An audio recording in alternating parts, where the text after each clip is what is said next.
Hey Grias, welcome back to Alex Grias podcast. I'm your host Alexis, and tonight's episode is Dance is the New Self Care. And why may I say that? Because it's the one thing that you can actually express yourself and see your potential growth in the moment you start. As you see yourself building that positive self confidence, self esteem, and self love that we all crave in our day to day life. It's also the one that most people think it's all about competition and having to be the best. But I'm here to tell you why that is not the case when it comes to dancing.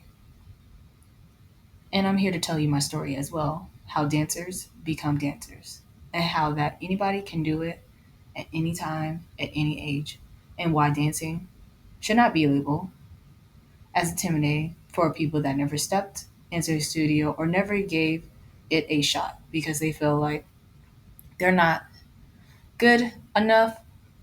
So, the first thing that I think that you should think of dancing as a positive outlet, that you can do something you like to enjoy on a day to day basis, to I want to do it more than that, or I want to be something big. Is your take. Because based off of hearing other dancers' story of the reason of why they started, it varies from person to person and depends on their background, where they came from, because it's all about what you want in your journey, and that goes for anything in life, not just dance.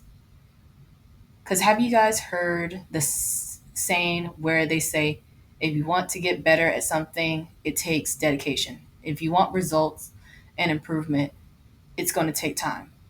Because whatever you do in life, there are some key factors of how to continue your journey, of whatever you decide to do and what you're passionate about. That's the same thing how I feel, and I feel like people should understand about dancing. So, you might find yourself wanting to do some type of activity where you are able to get connected with people and you're able to build confidence within yourself, where you're able to be in a safe space where you're able to express yourself without being judged, and you're able to see yourself develop skills that you couldn't even imagine that you were able to develop. And that, my friend, is no other than dance. So, when most people think of dance, the first thing that comes to mind is obviously someone with technique, someone with formality to move their body in ways that maybe someone that doesn't have any rhythm or doesn't have any motion or capability to move like that. As of right now, meaning they haven't found their style, they haven't found their way of progressing in that field. So, because dance is for everybody, and that is one of the misconceptions that most people say the opposite. Where most people I've heard that if you want to be a professional dancer or even a choreographer or something like that, some people think that you had to start young. But like I said before, there's people that started their journey early on where they tell their story where they said they started that journey when they were little and they did the basics. So it could have been ballet, tap, jazz, hip hop, you name it. And that is their story and that is their journey. But then I have some friends where they actually did their own choreography and they did their own class and they enjoyed every bit of it and we all enjoy it. And they said they started dancing when they were in college, when they were a teenager, when they were in high school. So when it comes to that statement of if you want to become a pro dancer or even up that level where your choreography, you had to start when you were young, which in my opinion is false. But then there is some other misconceptions about that where I feel like I can agree to disagree with that same statement, is because I feel like, yes, you might have more flexibility and more formality when you're younger versus when you get older, but it just might take more time. So when I said you can still do it, it just might take you longer than the person that's there. Because vice versa, it might be easier process when you were little versus someone that is a bit older. But I feel like the whole consumption of saying in order to be a good dancer, you have to do it when you were younger is an understatement. But then you have people that have been dancing, doing it during those times when they were younger, and then and they're super good dancers. Where you have people that started when they were like in their teenager, when they were younger adults, or even adults, like older adults, and they're just as good. But it's all about what you're capable of doing and what you're able to do, what you're feeling inside and out. And when you start to do those first 8 counts and hear the beat or listen to the beat, when you do with your mind and body, is what would make you shine. Just like someone that is considered a pro dancer. And another misconception is when it comes to dancing and learning choreography, a lot of times when you might find yourself mimicking the core for top or bottom, and you feel like you're not doing it the way that you see the choreographer doing it. But sometimes, in some cases, some choreographers, depending on what you're doing, depending on what you're dancing for, or even if it's something like competition, or if it's not competition, that's just how the teacher teach. But there are some choreographers that want you to do it the way they do it. And then there's some choreographers where they allow you to create your own style, but still want you to learn the moves, but in a way that you do it and it makes it visible to see the way that you do it is different from what the choreographer is doing. So, for example, it could be like what makes you noticeable in a way where it makes it unique now. You did the same move that your choreographer did, but the way you moved your body versus her, but you guys are both doing the same motion, but then someone can see the way I like the way she moved her foot that way. Or I like the way she swing her arm like that. Or I like the way she rolled her body. Or I like the way she just flowed through that. Or vice versa. I like the way he popped out his chest. I liked how it came out as like a crunk style. Or I like the way that he twists his body in a way where it shows like a breakdance motion, you know? Or I like the way that he body rolls, you know? So there's all sorts of styles and motions when it comes to dancing. It's just not all at one and the same of everybody. Because everyone has different techniques. Everyone has different formations. Everyone has different choreographed styles. And everyone has their own way of seeing how they dance and sharing it to others and and share their story. And here is where I would tell my story. So I started this year, back in January, like for real dancing. And overall, the experience has been an amazing journey where I was able to escape certain outlets or negative space during that time and being in a positive space and actually being able to showcase and do performance as well as learn different techniques and continue reciprocating those techniques as well as continue having that dedication to get better and edit because in a way I started off as a beginner. So I'm not a pro dancer, but I will classify myself as a dancer.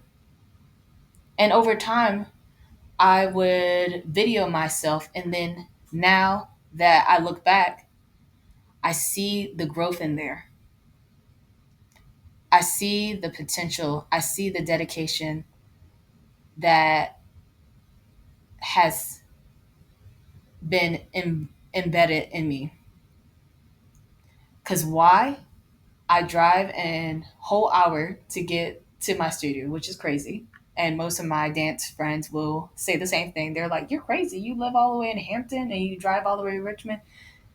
But it's worth the drive, to be honest. So that's where I say, like, when it comes to dancing or just any hobby that you want to do, if it's a group thing, don't be afraid to do it. If you feel like you're not fit enough or you feel like you're not capable of doing it, try. Try at least. Because you never know what the outcome is. And I put this on my vision board actually. And the crazy thing that most of the stuff that I put on my vision board has happened so far, and it's became into a reality. Because when it comes to dancing, it was one of those things that where it became a passion that started in my room and became into now I'm in the studio. And during the times when, let's bring it back to where I say that I was in my room, I mean I was literally dancing in my room. Because I would literally will have dance as soon as I get off the bus. I would put my earbuds in, and the world went silent, and all I could hear is the music and the beat. And then I could feel the motion in my body where I wanted to do the first move, and I just go from there. And at that time, I would say I did a lot of freestyles for the most part. During those times, I did dance, and it was mainly in my room because I was in a safe space, and that was where I can just tune out and everything and be able to just be free. And then, of course, I got to the age where I was able to go out to the club, club girls, yes, or bar girls, you know what I mean? And then I would find another safe space where now I have a crowd of people just dancing. And they're drinking, of course, but we're all having a fun time. They're not judging you, like you're not in a competition, you're not at audition where you have that pressure and stuff. You're just being yourself, doing whatever, and then they're hyping you up. And then there was one moment that I would say that when I went back to the club that I used to go on a day-to-day basis when I was younger. So this was like 18, 19 to 21. And I eventually like branched out of going there. And then I went back to the same club. And there was these people that came up to me and was like, "Hey, aren't you what's them calling?" I said, "Yes." And they were like, "Oh, I heard a lot of good things about you and how you used to dance and move." I said, "What?" I was like just shocked that the club that I used to go to, there was people actually recognizing me dancing for those many years, and I did not realize that people were noticing that because I was just dancing for fun. It wasn't like I was doing it just to show someone up or anything. It was just I was just being me. So that's where it hit me, where I was like, I want to go to a dance studio. I want to learn choreography, and I made that decision last year. And I would say, as I started dancing, I'm here now. I'm at a studio where there's so many positive people, and they see your growth and they give you the opportunity that I heard that's not given in most dance studios, especially are more of a mandatory thing where you have to sign up for a semester or you have to audition or you have to do things in more competitive way versus this. So that brings me back to where I do see where people don't even want to jump in to that. But every studio is not like that. And every dance class is not like that. Because at the end of the day, the way I see it is I'm comfortable of getting to that level that will be in a way I feel like that's where a lot of people, when it comes to the way of being a dancer and how to be a dancer or how to even dance. And I feel like that's where every dancer has a reason why they just start dancing, decide to dance, as well as it doesn't have to just be something that you feel like you had to commit to. But some people just come and go and they learn a dance or a choreography and they go on with their lives and do things, but it's all about what you take out of that class. And I feel like a lot of choreographers, especially during times where they have their regulars and then they have their new people, they want those new people to feel love. And then they want the people that come in there on a regular to feel love. And they also want to see them progress because they see that they're now passionate with it versus someone that might be just coming in just to try it out. They don't want to add that pressure to them. They don't want to add that extra tough love or whatever the cases in some cases are.